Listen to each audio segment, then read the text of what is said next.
नमस्कार, जय हिंद साथियों। मैं गुजरात की एक चौंकाने वाली घटना है वो आपके सामने लेकर आया। 3 दिन पहले हमारे विधायक साथी जिग्नेश मेवाणी और जनता ने मिलकर ड्रग्स के कारोबार करने वाले एक दुकान पर, और वो भी स्कूल के बगल में जो चल रही थी, वहाँ पर जनता रेड की। वो जनता रेड के बाद हमारे एमएलए ने वो पुलिसकर्मी, वहाँ के इंचार्ज और उन सबको एक बात कही कि अगर आप इस प्रकार का स्कूल के बगल में कारोबार करोगे ड्रग्स और दारू का, तो आपके पट्टे उतरवा देंगे। उसी के रिएक्शन में गुजरात के गृह मंत्री एक भाषण देते हैं और पूरी गुजरात की पुलिस को ये एक तरीके से बैकअप देते हैं और ये कहते हैं कि आप चिंता मत करो, कोई जनप्रतिनिधि पढ़ा लिखा आएगा, कानून की बात करेगा, आपको नियम की बात करेगा और ये कहेगा कि पट्टे उतरवा देंगे, मैं बैठा हूं, आप चिंता मत करिए। सवाल ये है कि गुजरात के गृह मंत्री का जो भूमिका होना चाहिए, जो आज की गुजरात के उप मुख्यमंत्री भी हैं, उनका भूमिका होना चाहिए कि कहीं भी दारू, ड्रग्स, जुआ का अड्डा चल रहा है तो उसको बंद करवा के वहां पर उस पुलिस को सस्पेंशन का ऑर्डर निकलना चाहिए। बात वहां पर नहीं रुकी, बात और आगे बढ़ी। और जगह से लोगों ने इस मुद्दे को उठाया तो जगह जगह से, जैसे उसके दूसरे दिन जूनागढ़ में महिलाओं ने ड्रग्स की दुकान पर, ड्रग्स के अड्डे पर रेड की और वहां पर जाकर वीडियो बनाया। और ये 2-3 वीडियोज है, मैं आपको दिखाऊंगा कि किस प्रकार से गुजरात में शराब की बंदी है, क्योंकि बाकी स्टेट में शायद शराब पीना गुनाह नहीं है, पर गुजरात में पूर्ण तरह से शराबबंदी शुरू से लागू है। पर उसी गुजरात में रोज कितना शराब आता है और कितना कितना ड्रग्स आता है, उसके कुछ डेटा मैं आपके सामने रखूंगा। ये डेटा के साथ साथ मैं ये बात भी रखूंगा कि एक तरफ गुजरात में शराब का आना, इस प्रकार से ड्रग्स का आना, और वो भी खास करके मुंद्रा के वो बंदर से, जो अदानी जी का खुद होता है ना कि मोदी अदानी मौसेरे चचेरे भाई, क्या है क्या नहीं वो मालूम नहीं है, उसी जगह से सबसे ज्यादा ड्रग्स गुजरात में आते हैं। उसके भी फिगर्स हैं, मैं उसका बात यहां पर आपके सामने रखना चाहूंगा।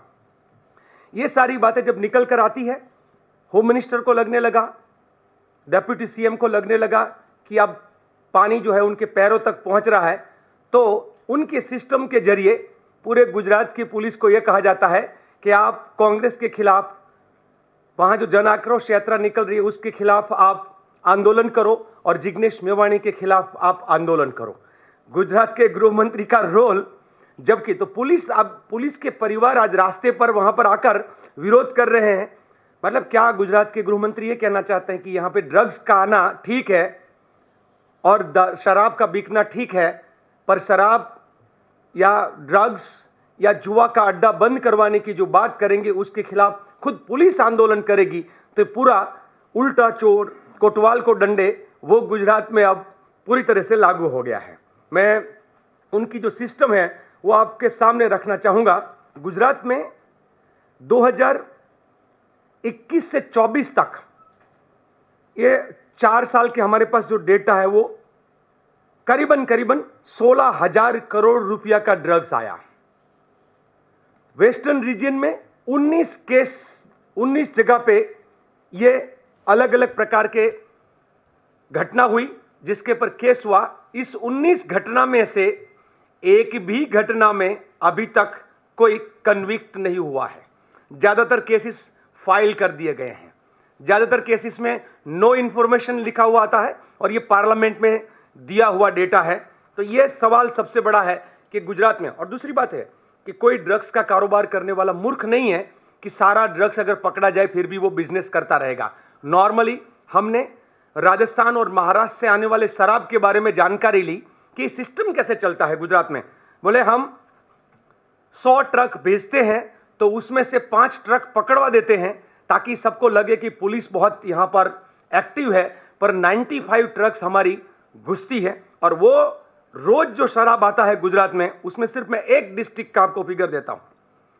बनासकांठा करके डिस्ट्रिक्ट है राजस्थान में, राजस्थान के बॉर्डर पे गुजरात का ये डिस्ट्रिक्ट, जहां पर से रोज सिर्फ पुलिस को 45 लाख हफ्ता वसूली होती है उतना उनका कमाई है, और उसका हर बड़ी गाड़ी का बनासकांठा डिस्ट्रिक्ट 2 लाख रुपया, महसाना में पहुंचाना है तो और 2.5 लाख रुपया, उससे आगे ले जाना है तो 3 लाख रुपया।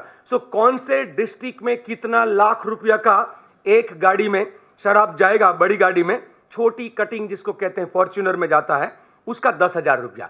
तो हर गाड़ी का, और उसके लिए उनको एक कूपन दिया जाता है कि इसका हफ्ता आ चुका है, इसको आप आगे जाने दे सकते हो। सवाल यह है कि ये सिर्फ हफ्ताखोरी है, वो पुलिस तक मर्यादित नहीं है, क्योंकि ये पुलिस तो उसका एक आगे दिखने वाला चेहरा है। हकीकत में गुजरात सरकार के बड़े बड़े नेता लोग इसमें इन्वॉल्व है, और गुजरात के गृह मंत्री को मिर्ची लगना, उसका मतलब यह भी हो सकता है कि भाजपा के बहुत बड़े नेता जो है इसमें सीधा इन्वॉल्व है। नहीं तो गुजरात की पुलिस आज वहां पर शराब और ड्रग्स को बेचने की विरोध में जो बात करे उसके खिलाफ आंदोलन नहीं करती। मैं आपको थोड़े यहां पर वीडियोस है कि किस प्रकार से वहां पर हमारी महिलाएं, जो गुजरात की शराब का धंधा उनका है, वो किस तरीके से वो उनका दोनों में आपस में समझ है, वो वीडियोस आपको दिखाई देंगे। थोड़ा वीडियो। શરમજનક બાબત છે। કાટોડા વિસ્તાર મુખ્યમંત્રી ભૂપેન્દ્રભાઈ પટેલનો મત વિસ્તાર છે। આ વિસ્તાર છે ગૃહમંત્રી અમિત શાહ, કેન્દ્રીય ગૃહમંત્રી અમિત શાહનો મત વિસ્તાર। અહીંયા આગળ નજીકમાં ઘાટોડિયા શાળા નંબર 2 છે, ત્યાંથી 100 મીટરના અંતરે પ્રતિક કોમ્પ્લેક્સના ખાંચામાં દેશી દારૂનો અડ્ડો ધમધમે છે। અહીંયા આગળ રહેણાંક વિસ્તાર છે, મહિલાઓ, નાના બાળકો બધાની અવરજવર છે। મુખ્યમંત્રી શ્રીને વિનંતી છે, તમારા વિસ્તારની અંદર જો આ રીતના દારૂના અડ્ડા ચાલતા હોય ને તો તમારા પદ પરથી રાજીનામું આપો। તમારા મત વિસ્તારમાં દારૂ વેચાતો હોય, તમે એ સંભાળી નહીં શકતા તો આખું રાજ્ય કઈ રીતે સંભાળશો તમે? ठीक है, ये जो है एक रिपोर्टर है, શરમજનક બાબત છે। इसको रोक दीजिए। ये जो रिपोर्टर है उसने अपना ड्रोन के जरिए जहां पे शराब का अड्डा है उसका पूरा वहां पर विजुअल वगैरह लिया। उसके बाद इसके खिलाफ 2 एफआईआर हुई है रिपोर्टर के खिलाफ। क्यों? कि आपने इलीगल ड्रोन जो है यहां पर उड़ाया। सवाल यह है कि जो काम पुलिस को करना चाहिए वो पुलिस नहीं कर रही है, हमारा एक पत्रकार गुजरात का कर रहा है, और उसी के खिलाफ एफआईआर हो रही है। उसी की तरह से मैं और 2 वीडियोस हैं कि किस तरीके से हफ्ता वहां पे उनको पहुंचता है। આવે હજી પૈસા તો લેવા આવે ને એમને દેશો દિનેર ભાઈ કોણ લેવા આવે? તો નથી કોઈ, બધા વૈયા ગયા ને। આ જો ઓલો વાસુરભાઈ ને એ ડિસ્ટર્બ વાળા લેવા આવે, બીચના સમાચાર જગદીશભાઈ ને ઈ લેવા આવે, પછી અશ્વિન ડોડિયો લેવા આવે। એ બધા હજી લેવા આવે? કેટલા કેટલા લઈ જાય? ઈ આ વાસુરભાઈ ની 10,000, હા। પછી અશ્વિન ડોડિયો 3,000 હા। ને બીચના સમાચાર જગદીશભાઈ 5,000। ગીર સોમનાથ जिला में ये बेफाम गिर बनेला सोमनाथ बुटलेगरों डिस्ट्रिक्ट का ये महिला कह रही है कि मैं दारू का मतलब शराब का बिजनेस करती हूँ और बिना हफ्ता यहां पर हम धंधा नहीं कर सकते हैं, और कौन सी कैटेगरी को कितना हफ्ता है उसका खुलेआम वो स्वीकार कर रही है नाम के साथ। डी स्टाफ, वहां पे डी स्टाफ का मतलब आप जानते हो पुलिस में, तो वो जो डी स्टाफ है उसके बंदे कैसे कैसे किस प्रकार से पैसा इकट्ठा करने के लिए आते हैं उसका पूरा यहां पर जो है वो डिटेल किया गया है। और जनता की जो रेड में, और मैंने स्टिंग ऑपरेशन का बात किया, एक तीसरा एक और वीडियो है। ની દયાથી જ ધંધા તો ચાલે ભાઈ, પોલીસ જ ધંધા કરાવે, પોલીસની પૈસા દયાથી લે જ અને ધંધા પોલીસના ભરણ આપીને જ અમે ધંધો કરીએ। આ તો એવો ધંધો થાય, જેવો ધંધો તમારો હોય એવી આવક પોલીસમાં આવે પૈસા। છાતી ઠોકીને આ બુટલેગર કહે છે કે પોલીસની રહેમ નજરથી હું ધંધો કરતી હતી। ठीक है, આ દારૂબંધીની ફાકઈઓ મારતી ગુજરાત સરકારને મારે એક બુટલેગરને મળાવવા છે। એ બુટલેગર બેન એવું કહે છે કે હું વર્ષોથી દારૂ અને જુગારના ધંધાઓ ચલાવું છું। ये महिला બરાબર? આ बुटलेगर બેન है, બુટલેગર છે। બેન, તમારા वो પર खुद कह કેટલા रही ગુના है। દાખલ થયા છે અને કોની દયાથી તમે આ ધંધાઓ ચલાવતા पुलिस હતા? की रहम પોલીસની नजर से। દયાથી જ ધંધા તો ચાલે ભાઈ। જો બધાય આખા ઓલ ઇન્ડિયામાં પોલીસ જ ધંધા કરાવે, પૈસા લે અને એમનું ઘર ભરાય અને અમને કે તમે ધંધો કરો, મારું ગુજરાન હેડ, ठीक है। બસ એ રીતે। इसका डिटेल वीडियो भेज देंगे आपको, और ये गुजराती में है, थोड़ा समझने में शायद दिक्कत, पर ये जो महिला कहती है कि पुलिस की रहम नजर के बिना ये संभव नहीं है। सवाल ये है कि पुलिस किसकी रहम नजर के तले काम करती है? जब अगर हमारा होम मिनिस्टर चाहेगा, हमारा सिस्टम चाहेगा, तो दूसरे दिन है वो पुलिस जो है वो अपने आप वो अड्डा बंद करवा सकती है। ये नहीं करवाने के पीछे कारण है, इस सबसे बड़ा इनकम का एक स्रोत है। सिर्फ एक डिस्ट्रिक्ट में रोज का अगर इनका इतना बिजनेस चलता है तो बाकी पूरे गुजरात में किस, ये पूरा 3500 करोड़ रुपए का ये नेटवर्क है हर महीने का। ये 3500 करोड़ रुपए का नेटवर्क का डिटेल जो है मैं आपको हमारे लोगों ने वहां पर जो निकाला वो, साथ साथ में जो ड्रग्स का मैंने आपको बताया उस ड्रग्स के बारे में कि ज्यादातर ड्रग्स जो है उसके 19 केस है, उसका एक फाइल है, वो जरा इधर दिखाया जाए। ये वेस्टर्न रीजन्स के, हाँ अच्छा एक मिनट इसको रखिए।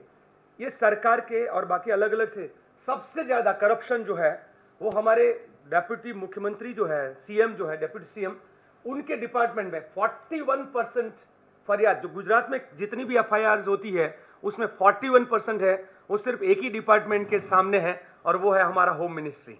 तो ये इसके बारे में सबसे करप्शन में आगे है। और उतना ही नहीं, विजय रूपाणी करके हमारे पूर्व सीएम, उन्होंने पब्लिकली ये स्टेटमेंट दिया कि गुजरात में सबसे ज्यादा भ्रष्ट अगर कोई डिपार्टमेंट है तो नंबर 1 पे रेवेन्यू है और नंबर 2 पर हमारी होम मिनिस्ट्री है।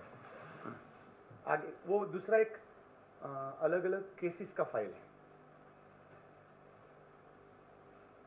हाँ, ये आप इसका डिटेल आप देख लीजिए, आपको जानकारी से कि कौन सा कितना कब जो है वो 2020 से लेकर 24 के बीच में ये करीबन 19 केस हुए, उसमें से एक भी केस में कन्विक्ट नहीं हुआ है। और यहां पर देखिए under trial, NDPS case file, under trial case file, under trial case file. Gujarat में ऐसी 7 घटना हुई है और 7 में से 5 केस फाइल हो चुके हैं। मतलब जहां पकड़ा गया है ड्रग्स, और वो भी कम नहीं, आपको मैंने एक फिगर दिया कि वो करीबन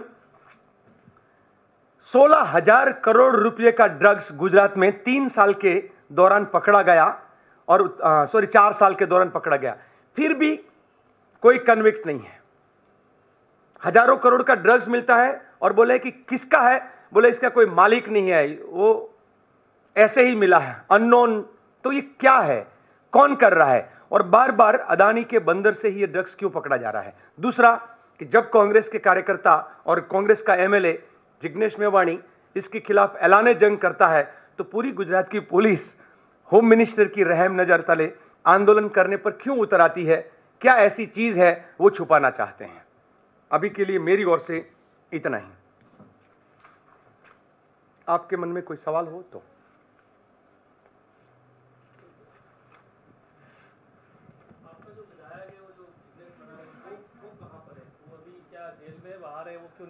नहीं, वो मुंबई में पहले से ही उनका एक मीटिंग था तो वहां पर हैं। और मैं ये लड़ाई सिर्फ अकेला नहीं, वो तो उसके एक स्टेटमेंट को लेकर कंट्रोवर्सी हुई। ये 4-5 लोगों की टीम मिलकर हम इस मुहिम को और जनता रेड को और उसको जो है वो कर रहे हैं। नहीं, वो और पहले से प्लान, और आज गुजरात में कल ही उनके खिलाफ पूरे पुलिस ने आंदोलन जो है वो मुख्यमंत्री डेप्यूटी सीएम की सूचना पे किया। तो इसलिए अलग अलग हम लोग मिलकर जो कर रहे हैं, उन्हीं में से मेरी जिम्मेदारी ये थी तो मैंने किया।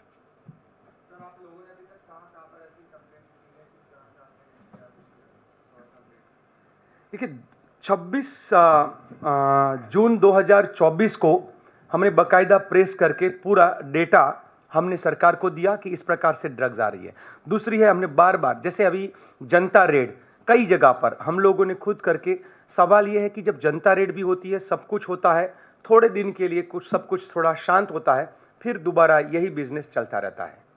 तो ये, और दूसरा ये है कि सबसे बड़ी कमाई का ये उनके लिए प्लेटफॉर्म है। अगर हमारा जो सबसे बड़ा सवाल ये है कि गुजरात में शराबबंदी है, गांधी और सरदार का ये गुजरात, और गांधीयन वैल्यूज को बरकरार रखने के लिए उसमें कोई वहां पर पीछे हट नहीं हो सकती है। तब एक गुजरात को, जैसे उड़ता पंजाब हम एक बोलते थे, इस तरीके से घबराया गुजरात, तो ये घबराता हुआ गुजरात, मतलब घबराया हुआ गुजरात किसने बनाया, ये क्यों इस तरीके से लोगों में घबराहट जो है वो फैला के रखी है, ये सवाल है। ये हम लोग जब भी कहीं, जैसे बीच में हमने सुरेंद्रनगर डिस्ट्रिक्ट में इस प्रकार से रेड किया, थोड़े दिन बंद कर देते हैं, फिर वही है, क्योंकि सिस्टम जो है वो पूरा अंदर से हफ्ते के पर चल रहा है।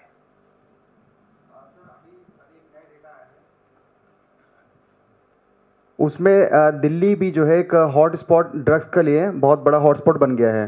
अभी आम आदमी पार्टी ने भी ऐसे एलिगेशंस लगाए हैं।